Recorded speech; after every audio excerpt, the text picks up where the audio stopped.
My today's lecture is on phylum Platyhelminthes. मैंने पहले ही कहा जितना हम आगे जाएंगे इन इनवर्टिब्रेट्स को लेके इतना हमें इनकी कम्प्लेक्सिटी जो है वो देखने को मिलेगी, चाहे ग्रेड ऑफ ऑर्गेनाइजेशन है, चाहे सिमेट्री है या कोई भी दूसरा इनका कैरेक्टरिस्टिक फीचर है। तो आज हम प्लैटीहेल्मिंथेस के बारे में जानेंगे। पहले प्लैटीहेल्मिंथेस की जो टर्म है, देखते हैं इस टर्म का पहले इस्तेमाल किसने किया। हाँ, इससे पहले कि मैं आज के लेक्चर को स्टार्ट करूं, let us have a question for all of you and the question will be belonging to my previous lectures. तो आपके लिए आज का क्वेश्चन रहेगा, who gave the term Cnidaria for the first time. Term Cnidaria का इस्तेमाल सबसे पहले किसने किया। तो जब तक आप इस लेक्चर को वॉच करोगे तब तक आप कमेंट सेक्शन में इस क्वेश्चन का आंसर दोगे, उसके बाद मैं उसका आंसर खुद दूंगा, so that you will correlate your answer with the appropriate option. चलो, तो ये जो प्लैटीहेल्मिंथेस फाइलम है, अगर हम इसकी इंट्रोडक्शन को लेके देखेंगे ये टर्म पहले किसने यूज की, तो वो एक जर्मन ज़ूलॉजिस्ट थे जिनका नाम था गीगनबॉग। इनका नाम था गीगनबॉग, जिन्होंने सबसे पहले प्लैटीहेल्मिंथेस की जो टर्म है उसका इस्तेमाल किया। तो इनके अंदर जो स्पीशीज है वो कंपैरेटिवली ज्यादा है। They contain around 25,000 species. ठीक, तो लिटरली अगर देखा जाए तो प्लैटीहेल्मिंथेस में दो टर्म्स है, प्लैटी एंड हेल्मिंथ। तो platy refers to flat, platy refers to flat and helminth refers to worms। अगर आप इन एनिमल्स की मॉर्फोलॉजी को देखोगे तो आपको लगेगा ये लीव्स की तरह फ्लैट होते हैं या एक सिंपल स्केल की तरह फ्लैट होते हैं, since their body is dorsoventrally flat and that is why oftenly and commonly they are called as flat worms. आप इनकी लिटरल मीनिंग को याद रखने के बाद इनके दो रिप्रेजेंटेटिव एनिमल्स को याद रखोगे। इनका एक रिप्रेजेंटेटिव एनिमल है, यहां मैंने उसकी डायग्राम ड्रॉ की है, that is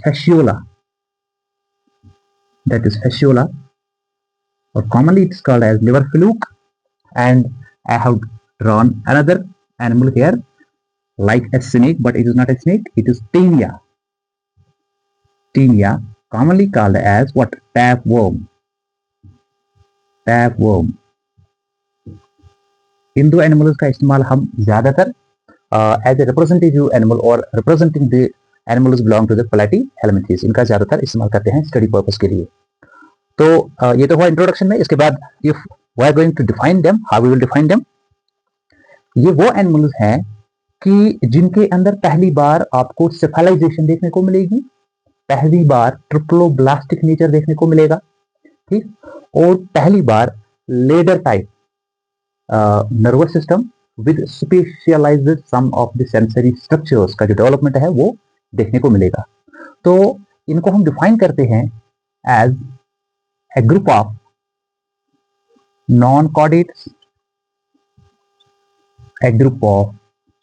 non-chordates, with dorso-ventrally flat body,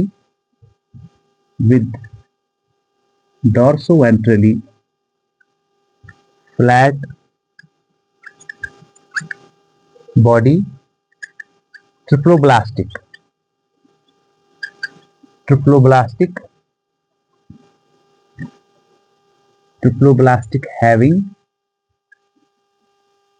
having flame cells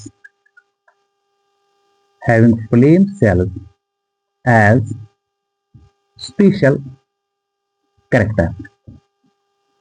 ये तो इनकी डेफिनेशन हुई, जिसमें हमने जाना कि इनकी बॉडी डोर्सो-वेंट्रली फ्लैट है, नॉन कॉर्डेटस है, ट्रिप्लोब्लास्टिक है, एंड इनके पास आगे हम देखेंगे इनके बॉडी वॉल के अंदर एक स्पेशल सेल है जिसको फ्लेम सेल कहते हैं, and presence of flame cell in these animals is considered to be their unique feature.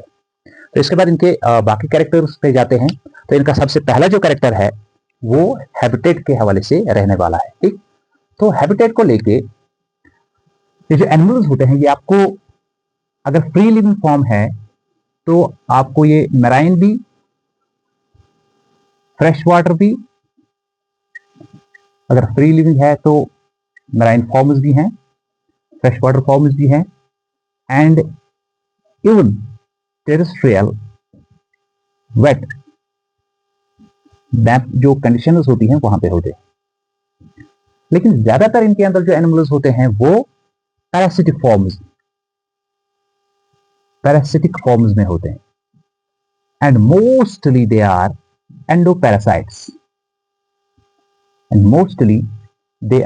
Endoparasites आपने पीनियसिस या फैशोलियसिस इन डिजीज के बारे में सुना होगा। इन डिजीज के जो काजिटिव एजेंट्स हैं वो कोई बैक्टीरिया, वायरस या प्रोटोजोआ नहीं है, वो डेफिनेटली एंडोप्लाज्मिक प्लैटीहेलमिंथेस है, जिसमें हम देखते हैं टीनिया और टाइफोइड, फैशोला और liver fluke which are the causative agents of these deadly diseases। तो ये भी एज एंडोपैरासाइट्स इवन ह्यूमन्स में भी बाकी एनिमल्स के साथ साथ ये होते हैं, and they are responsible for development of such diseases. तो इसके बाद इनकी ऑर्गेनाइजेशन पे जाते हैं। तो ऑर्गेनाइजेशन में ये और एक स्टेप आगे बढ़ चुके हैं, क्योंकि इनके अंदर organ grade of body organisation है, ऑर्गन ग्रेड और organ level of body organisation. तो इनके अंदर ठीक ठाक ऑर्गन्स डेवलप हो चुके हैं। सबसे इंपॉर्टेंट स्ट्रक्चर जो इनके अंदर है वो है डेफिनेट हेड। तो जब हेड की डेवलपमेंट होती है, हेड की डेवलपमेंट को कहते हैं सिफेलाइजेशन।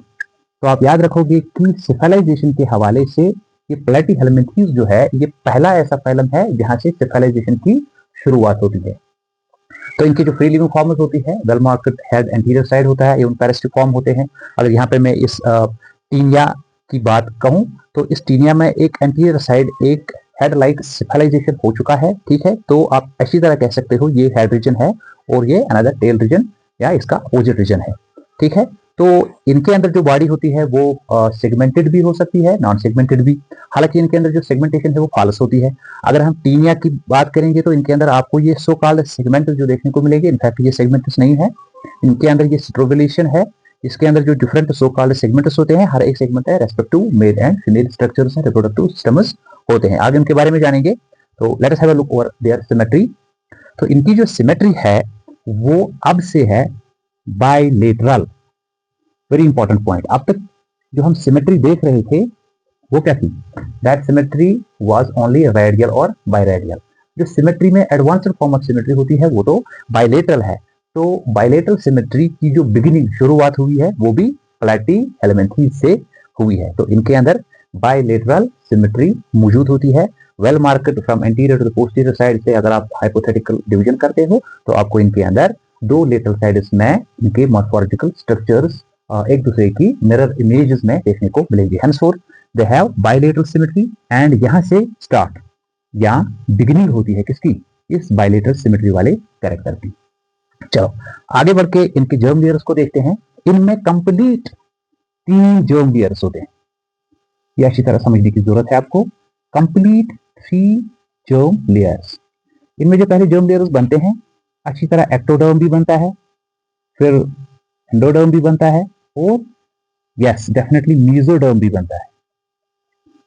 तो complete presence of 3 germ layers means they are all triploblastic. तो ये जो ट्रिप्लोब्लास्टिक का नेचर है ये भी यहां से शुरू होता है। जो तीनों फोर्स थे उनमें तो एनाटॉमिकली 3 जर्मिनल लेयर्स थे according to a book authored by R L. Kotpal. तो उसके उस बुक का अगर हम हवाला लेंगे तो जो तीनों फोर्स हैं वो ट्रिप्लोब्लास्टिक है, लेकिन उसने एनाटॉमिकल ऑर्गेनाइजेशन को ध्यान में रखा है। एनाटॉमिकल ऑर्गेनाइजेशन उसने कहा है कि जो मेसोग्लिया होता है उसके अंदर सेल्स होती हैं, तो वो cellular layer that is believed to be formed from the mesoderm. But अगर हम डेवलपमेंटल बायोलॉजी की बात करेंगे एंड एनसीईआरटी की बात करेंगे तो हमें सबसे पहला जो फाइलम है प्लैटीहेलमिंथेस का ही देखने को मिलेगा जहां से शुरुआत हुई है कंप्लीट 3 जर्मिनल लेयर्स। इसलिए अगर आपसे क्वेश्चन पूछा जाता है वो कौन सा फाइलम है कि जिनके अंदर जो एनिमल्स है उनसे शुरुआत हुई है टू शो द प्रेवलेंस और प्रेजेंस ऑफ 3 जर्मिनल लेयर्स, तो उसके लिए करेक्ट आंसर रहेगा प्लैटीहेलमिंथेस। ठीक है, अब ये कंप्लीट ट्रिप्लोब्लास्टिक है। तो अगर ये ट्रिप्लोब्लास्टिक है then the next question arises that whether there is presence of coelom और there is absence of coelom. लेकिन यहाँ क्या है, यहाँ पे सीलोम प्रेजेंट इनके अंदर नहीं होता है।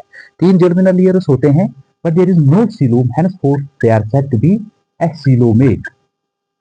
acoelomate.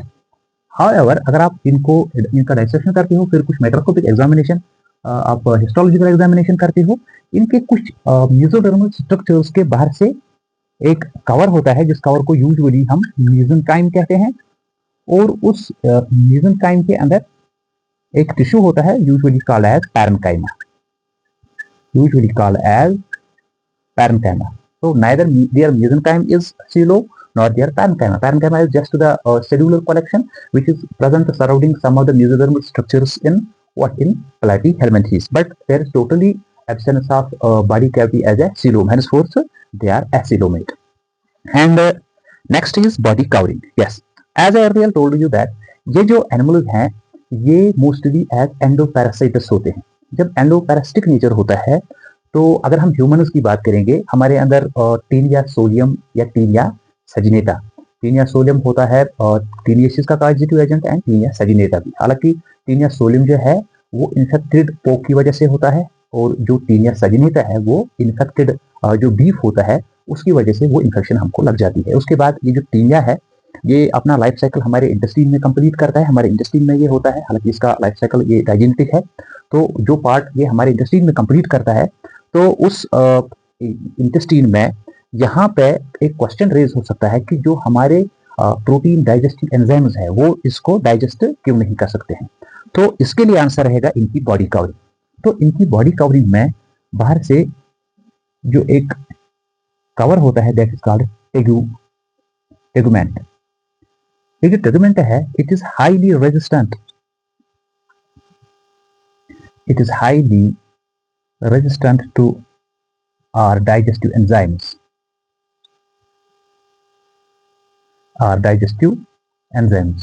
अब देखो, जब ये टीनिया जो है हमारे इंटेस्टाइन के अंदर होता है एज एन एंडोपैरासाइट, तो इसकी जो कवरिंग होती है वो स्पेशल कवरिंग होती है विच इज कॉल्ड टेगुमेंट. टेगुमेंट की वजह से हमारे एंजाइम्स इसको डाइजेस्ट नहीं कर पाते. और एक भी इनके अंदर अडेप्टेशन हुई है कि जो टीनिया होता है जब वो हमारे इंटेस्टाइन में होता है उसका हेड बहुत ही छोटा होता है. उसको मैंने यहाँ पे थोड़ा मॉडिफाई करके कोलैबोरेट करके यहाँ पे उसकी डायग्राम ड्रा है. तो इसके हेड में यहाँ पे कुछ स्ट्रक्चर्स होते हैं which are called as suckers. तो यहाँ पे इसको सकर्स होते हैं, और यहाँ पे ये जो ऊपर वाला स्ट्रक्चर है this is called rostellum, this is called rostellum. तो बेटा ये जो रोस्टेलम है आप ये हुक लाइक स्ट्रक्चर देख सकते हो, and obviously they are called as hooks. Actually ये कुछ हमारा जो इंटेस्टाइन होता है उसके अंदर चले जाते हैं, इंटेस्टाइन के वाल को ये पायरस करके उसके अंदर चले जाते हैं, उसको पकड़ के रहते हैं. इसलिए जो हमारे इंटेस्टाइन में सेगमेंटल मूवमेंट्स होते हैं या अंडुलेटरी मूवमेंट्स होते हैं या इवन पेरिस्टाल्टिक मूवमेंट्स होते हैं, उन मूवमेंट्स की वेव को ये डिफ्यूज करते हैं. तो इस वजह से ये आगे बढ़ नहीं सकते हैं, हम इसको इजिली एरेडिकेट नहीं कर सकते हैं because of presence of these adaptational features. Very important point in them. उसके अलावा बॉडी कवरिंग को लेकर जब इनके पास एपिडर्मिस प्रेजेंट होता है तो वो epidermis when present that is syncytial, यानी वो मल्टीन्यूक्लिएटेड फॉर्म में होता है हमारी मसल सेल्स की तरह. ठीक है. और इसके अलावा इनकी बॉडी कवरिंग के बाद, टेगुमेंट के बाद उसके नीचे जो एपिडर्मिस होता है साइटियल वो होता है बाय नेचर. उसके अंदर इनके पास मसल्स भी होते हैं, कुछ longitudinal and circular muscles, and such longitudinal circular muscles are actually originated from their respective mesoderm. चलो इनकी डाइजेशन पे जाते हैं. इनका जो डाइजेस्टिव सिस्टम है वो कंपैरेटिवली इनकम्प्लीट डाइजेस्टिव सिस्टम होता है, क्योंकि when the digestive system is present, digestive system when present mostly bears mouth but it lacks anus. Hence digestive system is incomplete. यहाँ तक कि जो पैरासिटिक फॉर्म्स में हैं उनके अंदर डाइजेस्टिव सिस्टम बिल्कुल एब्सेंट है, बिकॉज जो जैसे इंटेस्टाइन, हमारे इंटेस्टाइन में टीनिया है, तो इंटेस्टाइन में हमारा जो फूड होता है वो तो फुली डाइजेस्टेड फूड होता है. तो इसको जो जरूरत होती है फूड की वो तो पहले ही डाइजेस्टेड होता है, होस्ट ने उसको डाइजेस्ट किया होता है, इसलिए वो उस डाइजेस्टेड फूड को through the general body surface सीधे ही एब्जॉर्ब करता है. So there is no need of digestive system. In such conditions when digestive system is present, these nutrients are absorbed directly. Nutrients absorbed directly through body surface. Through body surface. However जो इनकी free living form है जैसे प्लेनेरियंस डिकेशिया है, तो उनके अंदर ये जो है डाइजेस्टिव सिस्टम या डाइजेस्टिव स्ट्रक्चर मौजूद होते हैं, मोस्टली मोड होता है, एनल कॉर्पोरेशन नहीं होते हैं। तो इनके नेक्स्ट कैरेक्टर पे जाते हैं, that is about their circulation. तो इनमें कोई यूनिक सर्कुलेटरी सिस्टम नहीं होता है। हालांकि जो मैंने अभी कहा इनके कुछ स्ट्रक्चर उसके बाहर से पैरेन्काइमा होता है। पैरेन्काइमा, जो ये पैरेन्काइमा ग्रुप ऑफ सेल्स होती हैं, दे आर प्रेजेंट इन और they are forming their mesenchyme surrounding certain cell. तो usually they are performing the function of circulation. They are actually distributing the different items to different tissues or cells. तो इस तरह से थोड़ी बहुत circulation वहां से होती है, but true circulatory system is totally absent. इसके बाद इनकी जो रेस्पिरेशन है, कोई इनके अंदर यूनिक जो रेस्पिरेटरी सिस्टम जो है वो नहीं होता है। तो इनके अंदर जो रेस्पिरेशन है, अगर फ्री लिविंग फॉर्म है तो through general body surface, general body surface. तो यहाँ पर भी कोई स्पेशल रेस्पिरेटरी स्ट्रक्चर या रेस्पिरेटरी सिस्टम इनके अंदर नहीं होता है। तो इसके बाद have a look over their excretion. यहाँ पे इनके अंदर जो एक्सक्रीटरी प्रोडक्ट होता है जैसे अमोनिया होता है, मोस्टली दे आर अम्योनोफिलिक। तो इसके साथ साथ जो बाकी के एक्सक्रीटरी प्रोडक्ट्स इनके मेटाबॉलिज्म से निकलते हैं, उनको निकालने के लिए इनके पास एक स्पेशल सेल होती है, उसको कहते हैं प्रोटोनेफ्रिडिया। वेरी इंपॉर्टेंट, प्रोटोनेफ्रिडिया, और इसको कहते हैं फ्लेम सेल भी, प्रोटोनेफ्रिडिया और फ्लेम सेल। एक्सक्रीशन पर्पस के लिए ऊपर वाले ने इनको प्रोटोनेफ्रिडिया यानी एक फ्लेम सेल दी है। यहाँ पे मैंने एक फ्लेम सेल प्रोटोनेफ्रिडिया को ड्रा किया है। इसके बाहर से कुछ प्रोजेक्शंस होती हैं जो सीरोपोडिया प्रोजेक्शंस होती है, जिनको हम सीरोपोडिया कहते हैं। एंड ये इनका एक यूनिक बड़ा सा न्यूक्लियस है, और ये सीलिया है, सीलिया रिक्टास, सीलिया, ठीक है। तो इस तरह से एक बाहर की ओर जो कनाल होती है जो एसोसिएट रहती है पैरेन्काइमस टिश्यू के पैरेन्काइमा के साथ भी, और अगर डाइजेस्टिव सिस्टम प्रेजेंट है उसके साथ भी ये एसोसिएट रहती है कि जो भी excretory product from top to the bottom जो भी बनता है सेल से, टिश्यू से, ऑर्गन से, उसको ड्रेन आउट करने के लिए ये सीलिया कंटिन्यूअसली सीरियली मूवमेंट्स करते रहते हैं। अगर आप माइक्रोस्कोपिक एग्जामिनेशन उस टाइम में ड्यूरिंग इट्स फंक्शन इसकी कर लोगे तो आपको लगेगा as a flame is there, जिस तरह कैंडल की फ्लेम होती है उस तरह आपको ये सीरियली टफ्ट फ्लेम की तरह मूवमेंट करता दिखेगा, इसलिए इनको फ्लेम सेल कहते हैं। तो असल में ये क्या है, protonephridia, they are nephridia, they are the early forms of nephridia. तो इसलिए इनको प्रोटोनेफ्रिडिया कहते हैं। This is the unique feature of platyhelminthes, ये आपको याद रखना है, प्रोटोनेफ्रिडिया और फ्लेम सेल। फ्लेम सेल क्यों कहते हैं, मैंने थोड़ा बहुत आइडिया आपको दिया। तो इस प्रोटोनेफ्रिडिया या फ्लेम सेल की वजह से ये एक्सक्रीशन करते हैं। अब ये एक्सक्रीशन का जो काम होता है, इसके साथ साथ ये जो बॉडी फ्लूइड्स होते हैं उसकी रेगुलेशन भी करते हैं। यानी एक तो एक्सक्रीशन करते हैं और इसके साथ साथ ये ऑस्मो रेगुलेशन भी करते हैं। एक्सक्रीशन एंड ऑस्मो रेगुलेशन, इसका मतलब है जो काम हमें किडनीज अंजाम देती है वही काम इनके लिए प्रोटोनेफ्रिडिया या फ्लेम सेल्स अंजाम देते हैं, ठीक। इसके बाद इनके नर्वस सिस्टम पे जाते हैं। इनके नर्वस सिस्टम को लेके इनकी जो बॉडी होती है, इनकी बॉडी में from anterior side to the posterior side एक नर्व कार्ड सा जाता है लेटरली, और फिर ये नर्व कनेक्शंस भी जाते हैं, ठीक है। और यहाँ पे थोड़ा बहुत गैंग्लियन डेवलप होता है एंटीरियर साइड में, क्योंकि हमने देखा इनमें ऑलमोस्ट स्टार्ट हुई है, तो गैंग्लियन का बनना यहाँ से शुरू होता है। इस तरह से जब आप माइक्रोस्कोपिक एग्जामिनेशन कर लोगे तो आपको इनका नर्वस सिस्टम लेडर की टाइप आपको लगेगा, लेडर की तरह दिखेगा। इसलिए जो इनका ये नर्वस सिस्टम है that is present and in the form of ladder. So ये क्वेश्चन पूछा जाएगा, ladder type of nervous system is present in, नीचे से 4 ऑप्शन होंगे, उन ऑप्शंस में करेक्ट ऑप्शन आप प्लेटिहेल्मिंथीज का रहेगा। इसको आप अच्छी तरह याद रखोगे, ठीक है। Take every topic of yours easy, कभी किसी टॉपिक को ऐसा टफ मत समझो, टफ है ये है वो है, ऐसा कुछ नहीं होता है, सारा आसान होता है।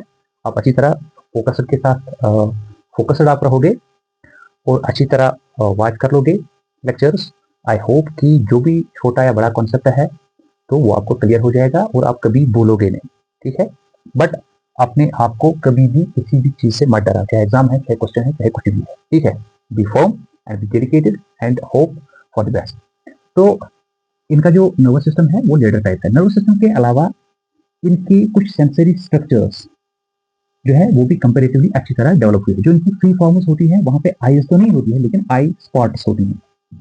अगर आप प्लेनेरिया कोई लोगे उसके एंटीरियर साइड में आपको आई लाइक स्ट्रक्चर देखने को मिलेगा, which is sensory but that is not eye, that is called as eye spot. तो इनके अंदर नर्वस सिस्टम के साथ साथ सेंसरी स्ट्रक्चर्स भी कंपैरेटिवली अच्छे खासे डेवलप हुए हैं, टैंगो थर्मोकेमोरिसेप्टर्स के अंदर होते हैं। इसके बाद इनकी रिप्रोडक्शन पे जाते हैं। तो so far as reproduction is concerned, इनके अंदर सेक्सुअल रिप्रोडक्शन ज्यादा होती है, सेक्सुअल रिप्रोडक्शन होती है। और सेक्सुअल रिप्रोडक्शन के हवाले से ये ज्यादातर हर्माफ्रोडाइट्स होते हैं, हर्माफ्रोडाइट्स, यानी इनके अंदर एबिलिटी होती है कि ये दोनों गेमिट्स को एक ही पैरेंट से बनाते हैं। Both gametes can be synthesized by the single parent, such a parent such individual is called as hermaphrodite. तो हर्माफ्रोडाइटिज्म इनके अंदर अच्छी तरह देखा जाता है।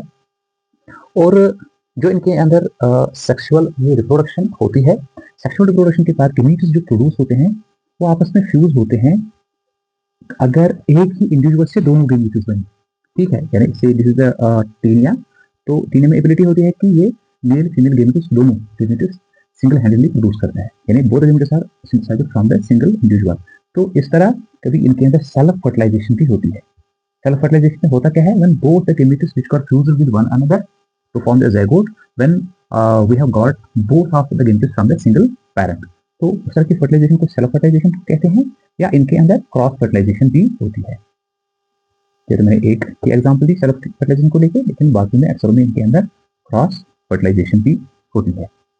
तो इनके अंदर इसके अलावा जो फ्री लिविंग फॉर्मल है जैसे प्लानेरिया है, उसमें एसेक्सुअल रिप्रोडक्शन भी उनके अंदर होती है। तो जब एसेक्सुअल रिप्रोडक्शन होती है वो होती है थ्रू आइदर रीजेनरेशन।